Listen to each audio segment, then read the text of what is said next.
How are you? I hope all is well. I'm coming to you today on the eve of the inauguration of the next president of the United States, President Donald Trump. I think that we need to really deal with some issues. This won't be a long video, but this will be many videos that I'll be dealing with, along with history and culture and business. But the title of this video, I am so happy that President Barack Hussein Obama is now out of office. Why? As you can tell, I'm a black man.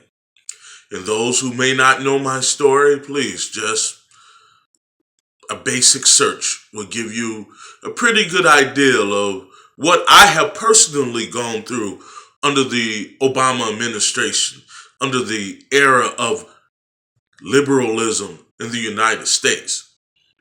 And let me tell you, white liberals are no better than a lot of the white racists.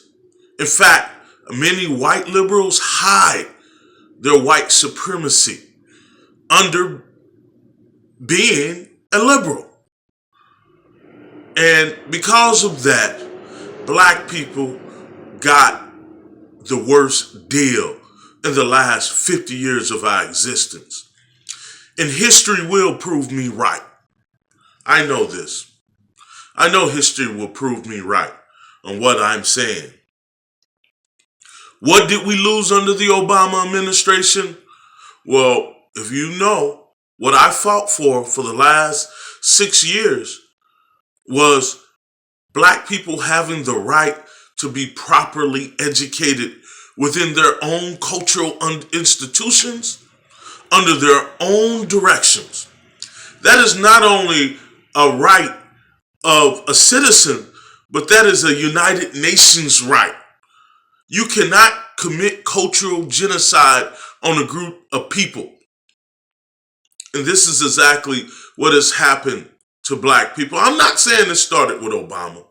I'm not saying that, but he did nothing to help.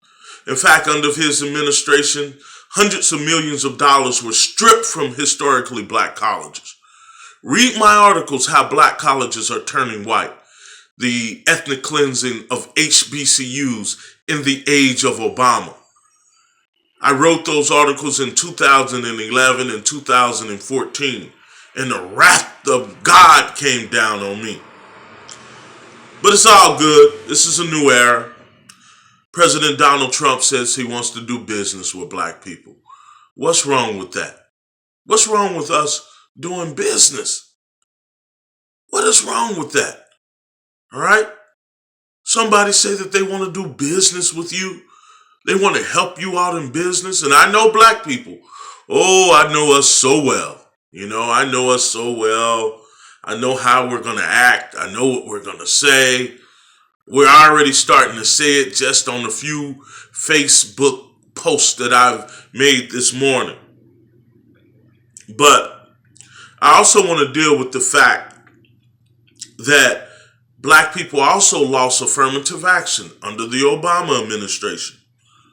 Affirmative action is pretty much gone. And I know, why Dr. Issa, why are you blaming everything on Obama? Trump ain't gonna do no better. Well, if you know anything about American history, we all know what has happened to us, especially us black folk over the last 400 years. And I'm talking about black folk because I'm black, and that's what God brought me into the black world. And I see the world as a black person before I see it as anything else. And I approach the issues from a black point of view. And so if that's a problem with some of our people out there, then you don't have to be on this Facebook page, because I'm going to give a lot of truth.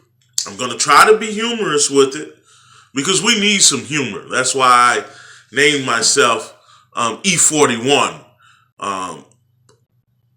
My students gave me that name at my last job, E40. They would always tell me I was E40 and they wanted me to do a video pretending like I was E40. So someone in social media gave me the name E41. And I laughed at that. And I said, hey, if that's a way to get people to come and listen to what I have to say and my experiences over the last 6 years dealing with this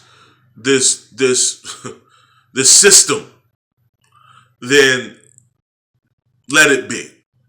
Another thing, and I'm not going to get deep into all of this. This is just another introduction to Dr. Issa. Some of you first saw me on Sarnetta. Some of you saw me when my events happened at Delaware State University regarding the protests that the students engaged in and the lynchings. Yep. So many black people were lynched under the Obama administration. I took this to the White House myself and I was shut down under a black president. I even took this to the president of the NAACP, the current president. I was shut down. I took this to a lot of black leadership, including Al Sharpton. I was shut down. Then, when Ferguson happened, I decided to go home. Yes, I am from St. Louis, Missouri, St. Louis County, and I grew up in between Ferguson and University City. Yes, this is true.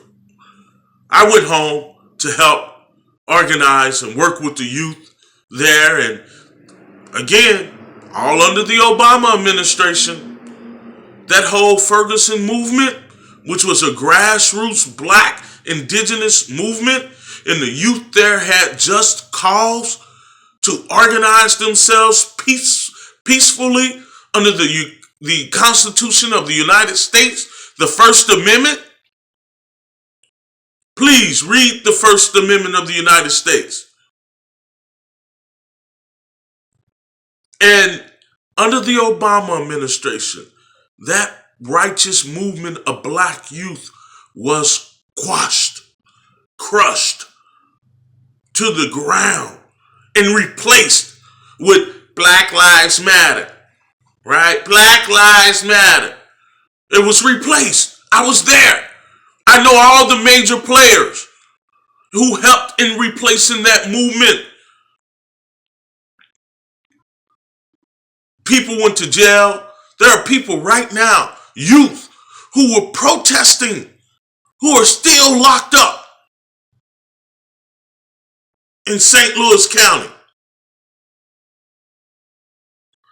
Look at all of the killings of black men. I thank God that I wasn't killed at Delaware State University that day in 2012. I thank God for that.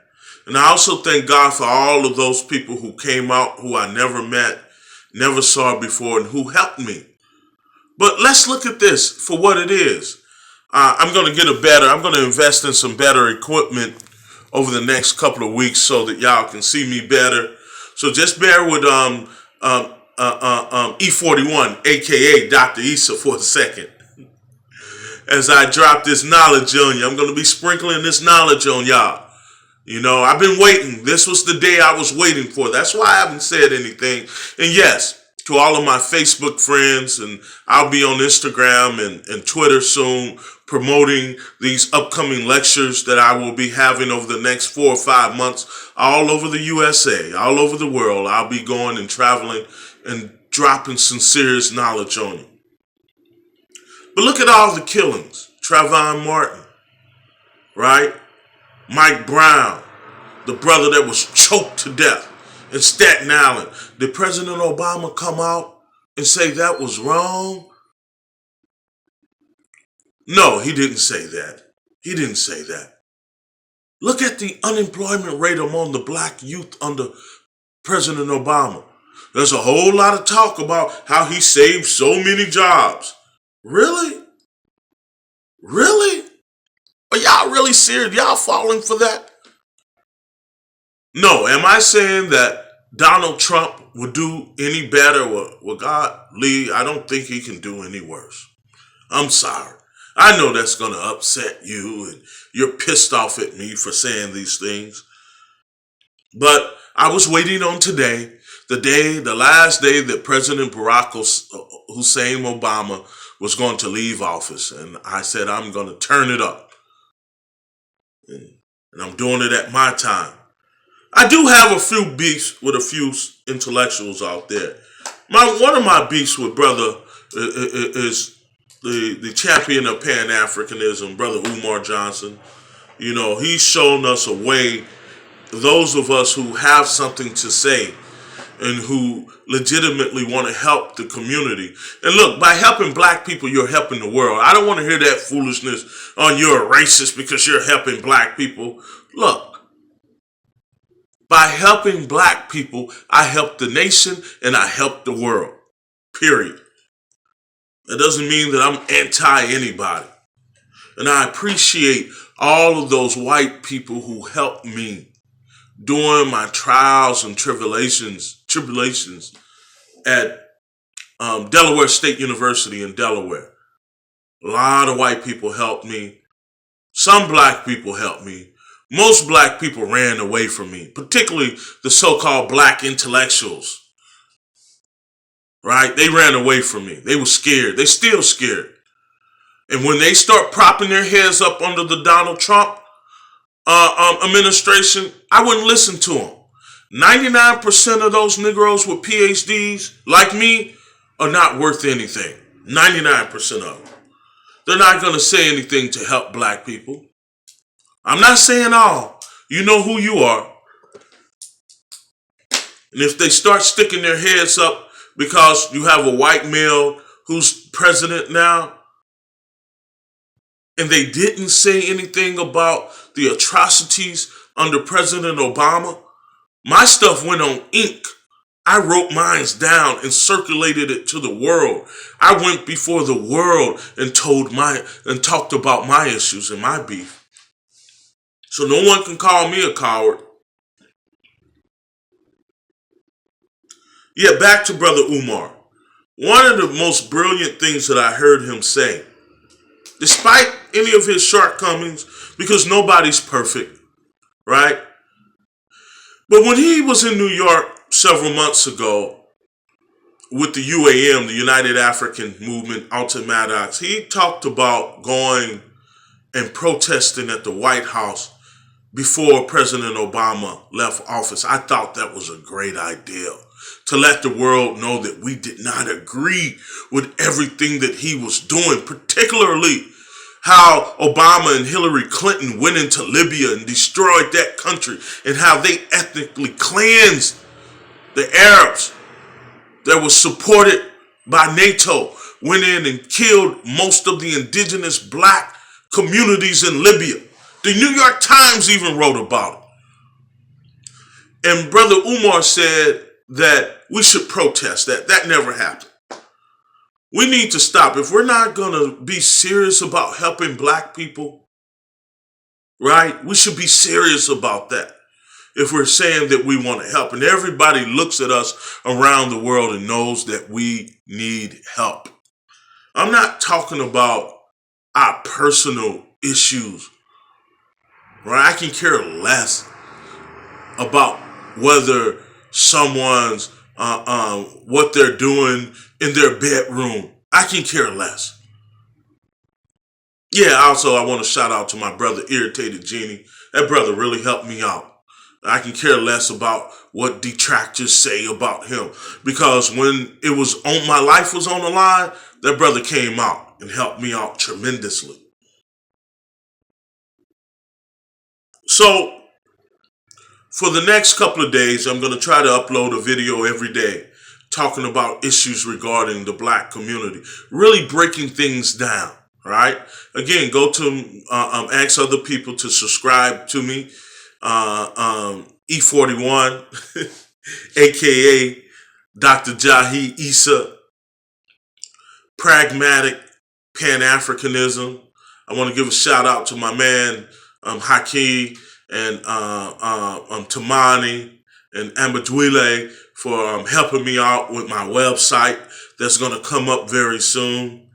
And I'm going to start marketing a lot of the things that I've done over the last 6 years. I've learned a lot.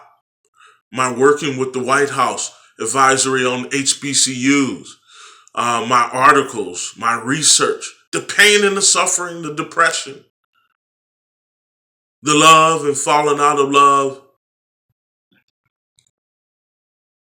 But there is no greater love than loving yourself.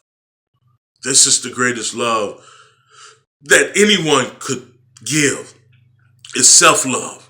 That is the first love. And once you learn how to self-love, then you can begin to love other people, right? But you got to deal with yourself first, with your group, with your family. That is first. So yes, I'm going to sign off with this. I am so happy that President Obama is out of office. Again, I love the imagery.